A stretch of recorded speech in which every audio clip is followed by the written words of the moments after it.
if you count the camper trailer, probably 10 years or more. So we started off in tents, went to campers, tent trailers, then caravans. So we basically jumped from the tent trailer to a full-size caravan, and then we looked around. Someone said, "Oh, your first van will never be your final van." We thought, "Oh, we've done all this research. We're bound to find the perfect van." No, they're right. So then we'd seen the Elite, liked the layouts, and it's similar to what we had previously, but it just had like a bit extra space in it. The kitchen was bigger, which Mark loved. The lounge was comfortable, so we just sort of followed on from there. But the van is a one-off.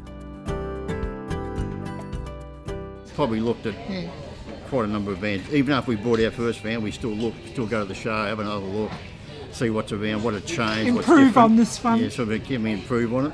Yeah. So, what we've got now is, I don't say it's perfect in terms of our requirements, but it's close to it. Pretty close. It's very comfortable, tows well. Love it. Love it.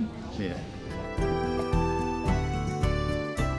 It's an Atlantic, but it's probably get Pete in there, might tell you a bit more, but she's got an aluminium chassis on it. It's been lightened down so we can tow it with the Navara, so it's legal with the Navara. So 3 Flat tonne. Floor, right Flat the way floor through. right through it. Heaps of storage space. I love the kitchen. We've got a great kitchen, huge bench space. Lovely. Yeah. We had a bigger cupboard put in, a pantry, so we've got basically 2 pantries, but it's more convenient than the big single one, we find anyway. Oh, Elite, fantastic.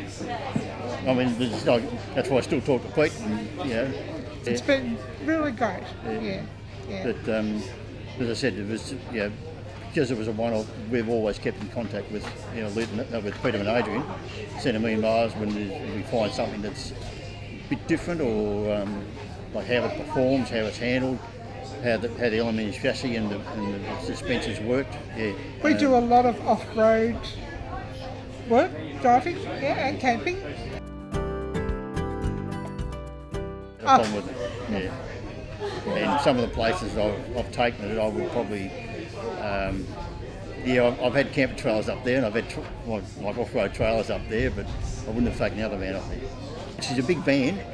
I mean, from nose to tail is 30 feet. So from toe ball to the rear is 30 feet. So that's a lot of van to manoeuvre around, and it's 3.3 metres high, so it's not exactly a small van. But we've just come back from out in the bush. Not a problem.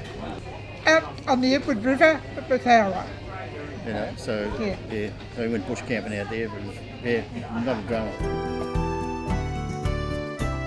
We've done all the peninsula, so both sides of the peninsula, back over here, Broken Hill, up to Bundaberg. Yeah. So we've done basically a new south, so the trip, coast.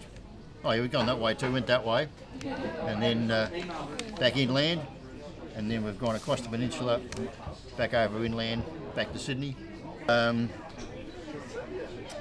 the peninsula,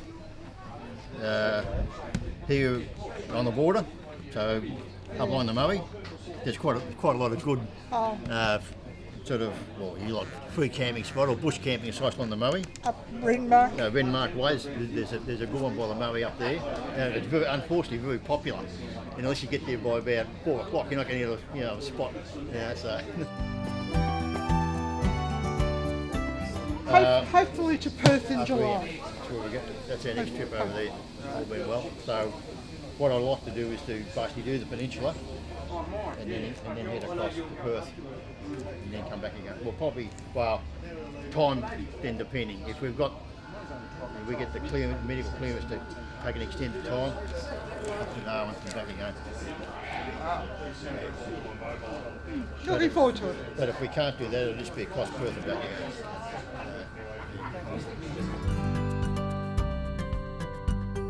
Pete mentioned to me, probably this time last year or a bit, they were going to start one, and so now that it's got going, they've now got a Facebook page, and we've just been looking at that. There's only a few people who sort of put posts on it, but we've stuck one on there saying, hey guys, let's get moving.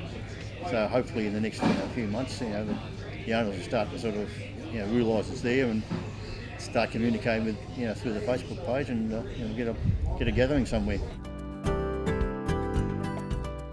And once we met Pete and Adrian, well, they sort of gave us a bit of confidence as well. So yeah. And then all the plumber and the electrician and all those that we've dealt with since have been just great. We've met a couple of Elite Caravanners on the road. Yeah, and their vans have generally been a bit older than ours.